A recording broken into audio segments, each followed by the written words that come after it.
Creo que cuando hablamos de la imagen es importante hacernos dos preguntas. Por un lado, habrá que preguntarnos qué es la imagen y por otro, para qué operan las imágenes.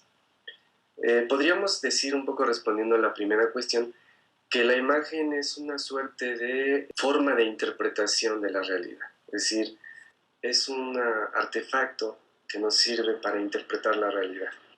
Es decir, la imagen nos sirve para simbolizar la realidad y de esa manera poder entenderla.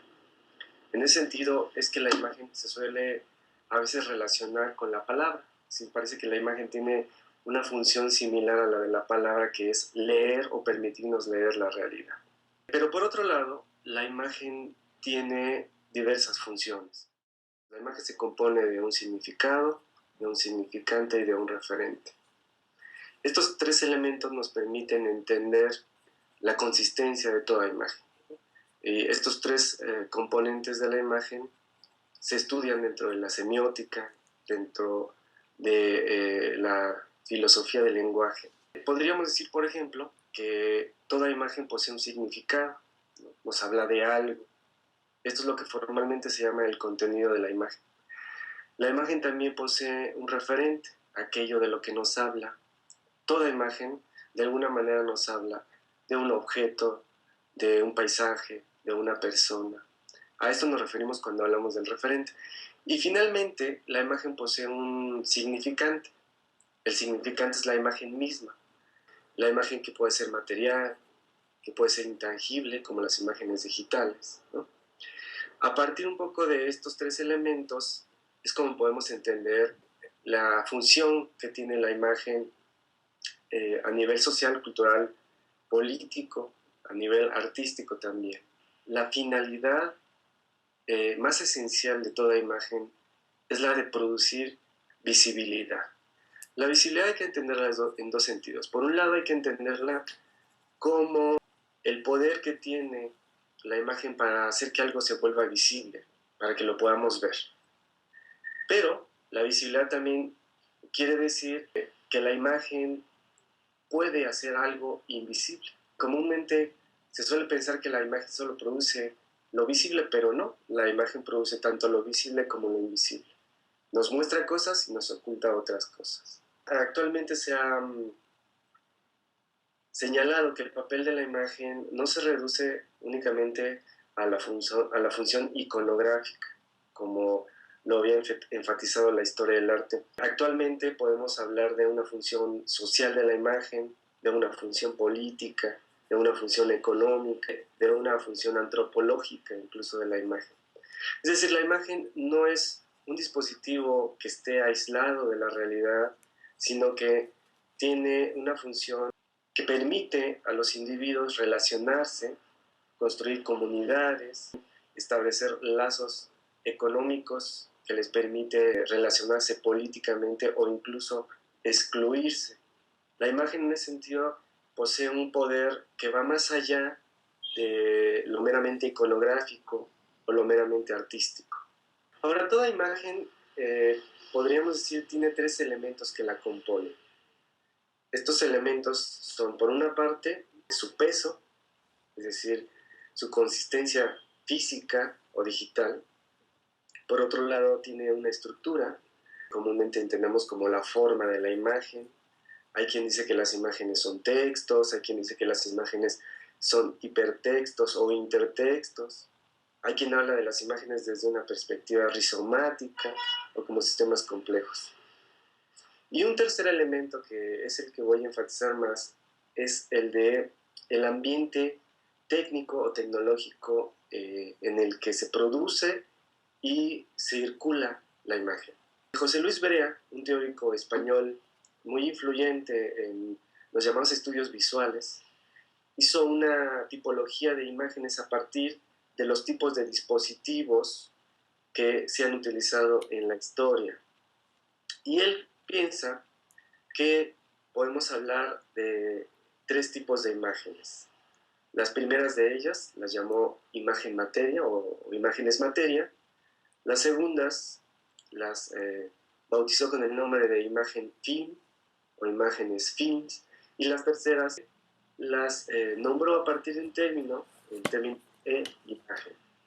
Él considera que en cada era ha imperado un tipo de dispositivos y un tipo de técnicas o tecnologías. La imagen materia, por ejemplo, podríamos decir que está soportada en dispositivos físicos.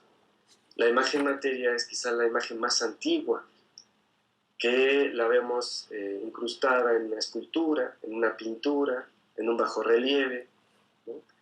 Mientras que, por ejemplo, la imagen fin ya es una imagen que podemos encontrar de manera consolidada en el siglo XX y que se da con un cambio de paradigma técnico.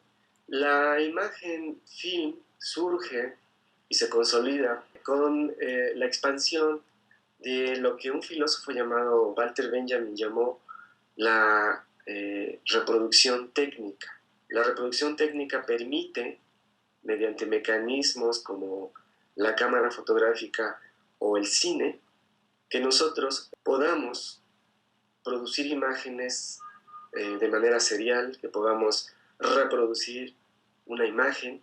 A partir de esta era de la reproducción técnica, que se puede ubicar en el siglo XX, a principios del siglo XX, y que vemos muy bien explotada por las vanguardias del siglo XX, es cuando podemos hablar de lo que José Luis Brea llama la imagen film.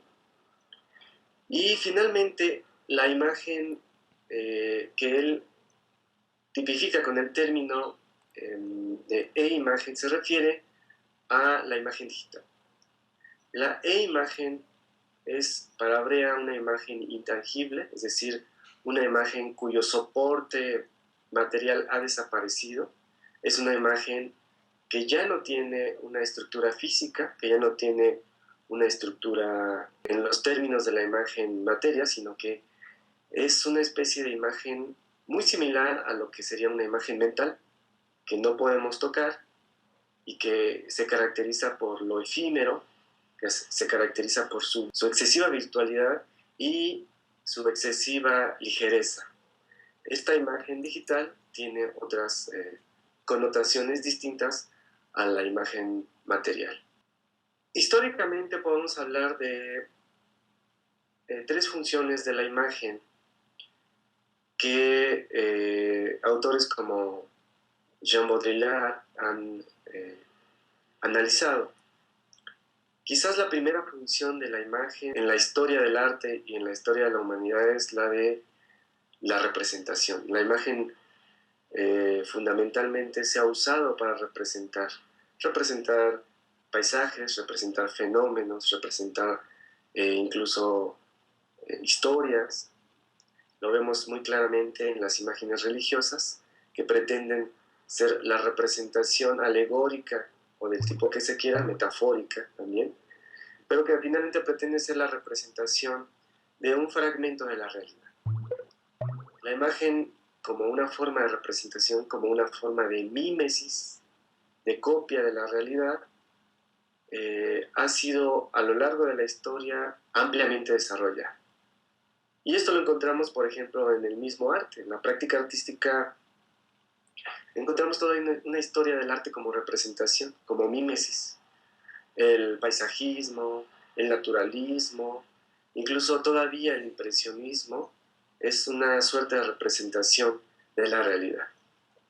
Sabemos que las vanguardias criticaron fuertemente esta función de la imagen como un dispositivo o un artefacto de representación. Y no se trata tanto de pensar que la imagen deje de ser una representación para convertirse en una abstracción, como pensaba, por ejemplo, el arte abstracto. Más bien, la imagen ha adquirido otras funciones.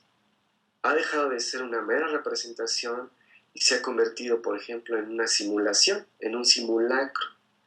Hoy, quizás más que nunca, podemos hablar de una cultura del simulacro que se caracteriza, como el mismo Jean Baudrillard ha señalado, por incorporar a la imagen ya no como una apariencia o como una representación de la realidad, sino como una sustitución de la realidad.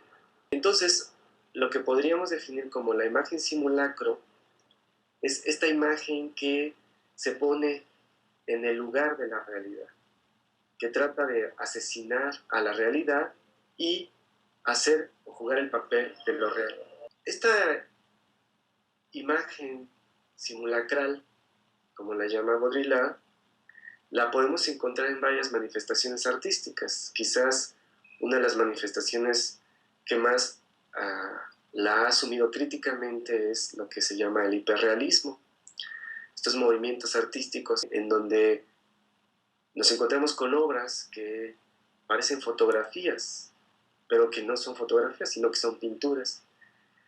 Y sin embargo, nos da la sensación de que estamos viendo un fragmento de la realidad.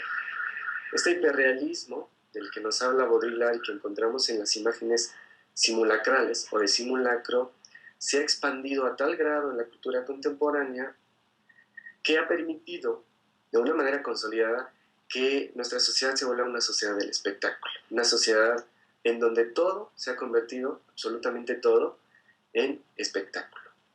Podríamos llegar a una primera conclusión a partir de lo que hemos señalado, y es que la imagen no solamente produce visibilidad en el sentido de que hace visible aquello que no lo es por su naturaleza o que simplemente requiere de una imagen para mostrarse, sino que también la imagen educa nuestros modos de ver. Es decir, la imagen y los dispositivos que la acompañan, como la cámara oscura, como la fotografía, como el uso del software, educan y reorganizan nuestras formas de ver, nuestras formas de percibir la realidad. Esto nos lleva a plantear un segundo tema que está muy relacionado con el tema de la imagen y con el tema de la visualidad, que es el papel de la mirada. ¿Cuál es la función de la mirada? ¿Cuál es la función del ver? Y específicamente, ¿cuál es la función de la mirada en las sociedades contemporáneas?